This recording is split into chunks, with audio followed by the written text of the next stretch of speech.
Omar on fire যে একজন content creator, এই কন্টেন্ট ক্রিয়েটরকে কিন্তু আপনারা সবাই ছোট বড় সকলেই চিনে থাকেন।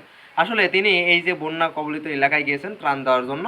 তো সেখানে গিয়ে রাত 11টার সময় একটা নৌকাতে করে গিয়ে ত্রাণ প্রায় 35 জন মানুষের ত্রাণ দেওয়ার পর তাকে ওখানে নৌকাওয়ালা ফেলে রেখে চলে আসে। আসলে এই জায়গা থেকে আসলে একটা কথা বলতে মন চাই যে কতটা জ্ঞান শূন্যহীন মানুষ, কতটা জ্ঞান শূন্যহীন হলে এই কাজটা করতে পারে। যেখানে ঢাকা থেকে কিছু মানুষ, কিছু স্বেচ্ছাসেবক দল তাদের কষ্ট দেখে তাদের কাছে ছুটে যাচ্ছে, সেই গ্রামেরই মানুষ সেখানে নৌকা নিয়ে গিয়ে অর্ধেক মাঝ রাস্তায় যেখানে যে অঞ্চলটায় গিয়েছে সেখানে ওই অঞ্চলটা ওই ওমর অন ফায়ার মানে ওমর সে চিনে না, সেখানে ফেলে রেখে চলে এসেছে।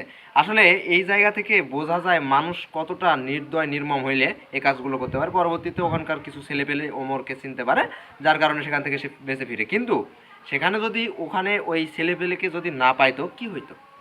এই রাতের বেলা সে তো রাস্তাঘাট চিনতে পারতো না।